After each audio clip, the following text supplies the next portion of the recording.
இத்தகைய அருளாளர் அவர்களுடைய புத்தகங்களை பற்றி பேச இங்கே எனக்கு வாய்ப்பு கொடுத்ததற்காக நான் இசைக்கவே ரமணன் அவர்களைத்தான் நன்றி செலுத்த வேண்டும். அவர்தான் இந்த விழாவோடு என்னை இணைத்து வர வேண்டும் என்று அந்த சொன்னார்கள். நாங்களும் இந்த PS கல்வி குழுமத்திலே திரும்பி பார்த்தால் மகா பெரியவா அவர்கள் 1966 மடாதிபதிகளின் ஒரு கான்ஃபரன்ஸ் இந்த பள்ளியின் மைதானத்திலே நடைபெற்றது. அப்பொழுது மகா பெரியவா அவர்கள் இங்கே வந்து இருந்தார்கள். அதுதான் இந்த அவருடைய பாதம் பட்ட இடம் இது.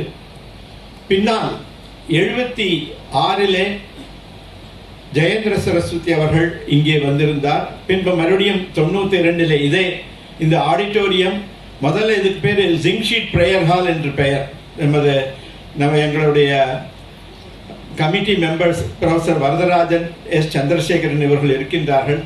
முன்னால் எல்லாம் இதற்கு ஜிங்ஷீட் பிரேயர் ஹால் என்று பெயர். அது ஓரளவுக்கு கொஞ்சம் உயர்த்தப்பட்டது. பின்னால் அது தொடங்க பின்னால் இப்பொழுது 2014 டாக்ஸ் சென்டர், அதனால் இது இன்னும் உயர்த்தப்பட்டு இந்த நிலையை அடைந்திருக்கின்றது. அது மட்டுமல்ல, நமது இப்பொழுது இருக்க விஜயேந்திர சரஸ்வதி சுவாமிகள் 2020 நமது பள்ளியிலே வந்து மாணவர்களை அனுகிரகம் செய்தார். பள்ளி பரீட்சை போகல, அவர் அப்பொழுது நெல்லூர் போக இருந்தார்கள். இன்னைக்கே நீங்க வர வேண்டும், வந்தால்தான் அவங்களுக்கு இப்போ நாளைக்கு பரீட்சை எழுதுறப்ப உங்க இது அனுகிரகம் வாங்கிட்டு வந்து 1/2 மணி நேரம் இருக்கேன்னா 1.5 மணி நேரம் அந்த PS சீனியர் செகண்டரி ஸ்கூல்ல இருந்து ஒவ்வொரு மாணவியையும் அனுகிரகம் செய்து அவர்களை பரீட்சைக்கு அனுப்பி வைத்தார்.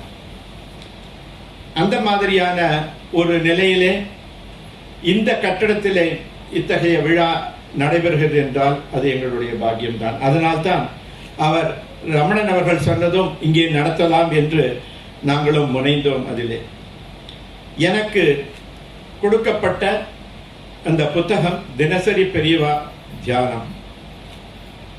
அதை பற்றி பேசுவதற்கு முன்னால் இந்த விழா தொடங்கும் பொழுது மைத்ரீம் பஜத்தை பாடப்பட்டது.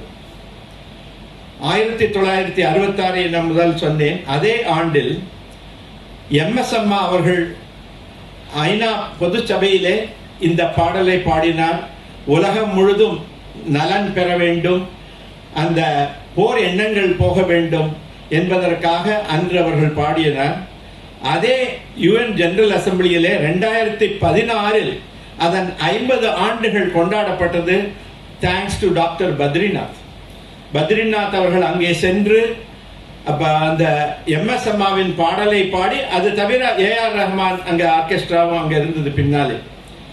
நான் அங்கே போகின்றேன் என்று அமெரிக்கா செல்கின்றேன் என்றதும் டாக்டர் பத்ரிநாத் சொன்னார்கள், இது உங்களுக்கு கிடைக்க அரிய இது, நீங்கள் அங்கே இருக்கும் பொழுதுதான் இந்த 50வது ஆண்டை நாங்கள் UN ஜெனரல் அசம்பிளியிலே கொண்டாடுகிறோம் என்றார்கள். அந்த அளவுக்கு இந்த மைத்ரீம் பஜத்தை உலகை சென்று அடைத்திருக்கின்றது. ஏனென்றால் உலகில் சமாதானம் இருக்க வேண்டும் என்றால் ஒரு முனிவர் அவர் சொல்கின்ற அருளறையாகத்தான் அந்த மைத்ரீம் பஜத்தை அன்று பாடப்பட்டது.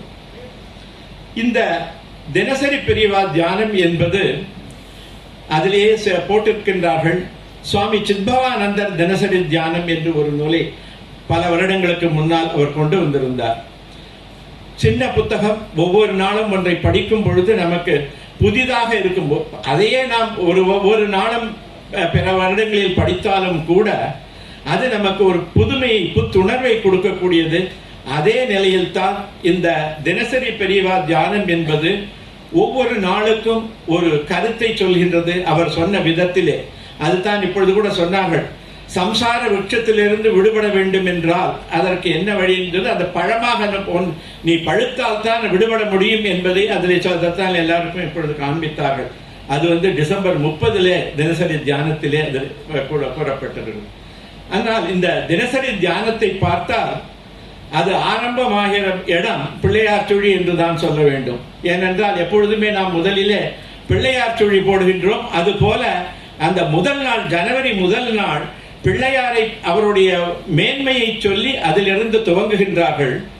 டிசம்பர் 31 ஆஞ்சநேயருடன் வழிபாட்டோடு முடிக்கின்றார்கள். ஏனென்றால் இன்று சங்கடஹர சதுர்த்தி, அது மட்டுமல்ல சிரவண நட்சத்திரம். சிரவணம் என்பது திருவோணம் என்பதற்கு சொல்லுகின்றோம். அதை சம்ஸ்கிருதத்திலே நாம் சொன்னோம் என்றால் நாம் கேட்டு உணர்தல், காது கொடுத்து கேட்பதற்கும் சிரவணம் என்றுதான் பெயர். இன்று சத்விஷயங்களை இங்கே வருபவர்கள் எல்லாம் கேட்க வேண்டும் என்பதற்காக இந்த நட்சத்திரம் இது. சனி என்பது ஸ்திரவாரம். It impacts every one of us. அதுதான் முதலிலே தொடங்குகின்றது. அதன் பின்னால் அவர் சொல்லுகின்றார், எப்படி தர்மோ ரட்சத்தி ரட்சிதா, எப்படி தர்மம் நம்மளை வாழ்விக்கின்றது நாம் தர்மத்தை கடைபிடித்தால் என்பதை சொல்லி சனாதன தர்மத்தை பற்றி ஒவ்வொரு இடங்களிலேயும் அவர் சொல்லி இருக்கின்றார். அது மட்டுமல்ல, அவர் சொல்லவில்லை, இந்த சத்தியத்தை, சனாதன தர்மத்தின் சத்தியத்தை நாம் சொல்லிக்கொண்டுதான் இருக்க வேண்டும். எத்தனை பேர் அதை உணர்ந்து ஃபாலோ பண்ணுகிறார்கள் என்பதை பற்றி நமக்கு கவலை இல்லை. நாம் சொல்வது வேண்டும், அதை சொல்லித்தான் ஆக வேண்டும் என்று அதிலே சொல்கின்றார். அதை மட்டுமல்ல, இன்னொரு இடத்திலே கர்மாவும் வேண்டும் பக்தியும் வேண்டும் என்று சொல்லியிருக்கின்றார்கள். ஒவ்வொரு நாளும் சிலவற்றை நாம் மனதிலே கொள்ள வேண்டும். மகா வாக்கியங்கள் என்று சொல்லுவோம்.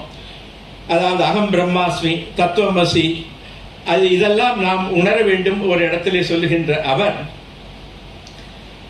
அனுஷ்டானத்தின் பலத்தை பற்றி சொல்லுகின்ற பொழுது, ஏன் அனுஷ்டானம் பண்ணாமல் இருந்தால் என்ன ஆகும்? இங்கே இருக்கிற செடி கொடிகள் விலங்குகள் இவையெல்லாம் அனுஷ்டானத்தை செய்கின்றனவா என்றால் அவைகள் அவ்வாறு செய்வதில்லை. ஆனால் மனிதன் தன் நிலையை உணர்ந்து தன்னை உயர்த்தி கொண்டால் அவன் மறுபிறவி, புனரப்பி மரணம் புனரப்பி ஜனனம் என்று நாம் சொல்லிக் கொண்டிருக்கின்றோம். அந்த புனரப்பி ஜனனம் மரணம் என்பது இல்லாமல் இருக்க வேண்டும் என்றால் இந்த அனுஷ்டானங்கள் உங்களை அந்த நிலைக்கு அழைத்து செல்கின்றது ஒரு இடத்திலே சொல்லுகின்றார்கள். அதோடு இந்த நாம் செய்கின்ற பக்தி எல்லாமே பெரிய சமுதாய சேவை. இன்று இந்த புத்தகங்கள் வெளியிடப்பட்டிருக்கின்றன என்றால் அதற்கு அந்த சமுதாய சேவை நோக்கம்தான் இங்கு எல்லாரையும் இங்கு கொண்டு வந்திருக்கிறது. மாறன் போன்றவர்கள், திரு ரவி குருநாதன் போன்றவர்கள் அவற்றை எவ்வாறு செயல்படுத்துவது என்பதை ஒரு சேவை உணர்வோடு தான் செய்து கொண்டிருக்கின்றார்கள். ஆனால் இதுல நம்ம மிகவும் பார்க்க வேண்டியது, ஒரு நாள் இந்த தினசரி பெரிவா தியானத்திலே தரித்திரர்கள் ஆகிவிட்டோம் என்று சொல்கின்றார். ஏன்னா a man, a saint is a man of poverty என்று தான் சொல்லுவோம். ஏனென்றால் அவன் பணத்தை தேடியோ புகழை தேடியோ செல்வதில்லை. அவனுக்கு வேண்டியது இறைவன். அந்த இறை நோக்கத்திலே செல்கின்றவர்கள் மற்றவற்றை தேக்கிக் கொள்ள வேண்டும், வாங்க வேண்டும் என்று சொல்வதில்லை. காந்தியும் சொல்லும் பொழுது what we do is for our need, not for our greed என்று சொல்லுவார். அதேதான் இதிலே அவர்கள் சொல்லிக் கொண்டிருக்கிறார். தரித்திரர்கள் ஆக வேண்டும் என்றால் நமக்கு பணம் வேண்டும் என்றாலும் அதற்கு ஒரு நிறைய இல்லாமல் போகின்றது. 20 கோடி இருக்கிறவனும் 21வது கோடி எப்பொழுது வரும் என்றுதான் நினைத்துக் கொண்டிருக்கின்றான்.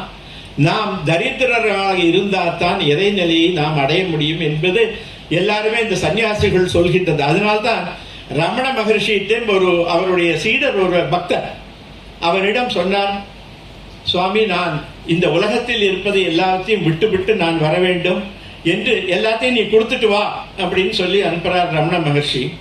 அவர் திரும்பி வருகிறார். நீ என்ன கொண்டு வந்திருக்கன்னு சொன்னார். எல்லாத்தையும் கொடுத்துட்டேன், கூட என்ன இருக்கு? 3 செட்டு வேஷ்டி இதெல்லாம் இருக்குன்னா 3 கூட தேவையில்லை, 2 போறோம். 1 போட்டு 1 உணர்த்தி வச்சா அது போறோம். அப்படி என்ற அந்த மாதிரியான தரித்திரம். அதற்கு அவனுக்கு பணம் இருந்தால் எல்லாவற்றையும் வைத்துக் கொள்ளலாம். ஆனால் விடுபடுவது என்பதற்காக இந்த இதிலே கொடுத்தார்கள், இந்த மெமெண்டோல விடுபடுவதற்கு வேண்டியது நாம் அவற்றை நோக்கி செல்லக்கூடாது என்பதுதான். தருணத்தை கொடுத்த வேதா ஸ்ரீதரன் அவர்களுக்கும் பாரதி தமிழ் அவர்களுக்கும் நன்றி சொல்லி விடைபெறுகின்றேன். நன்றி.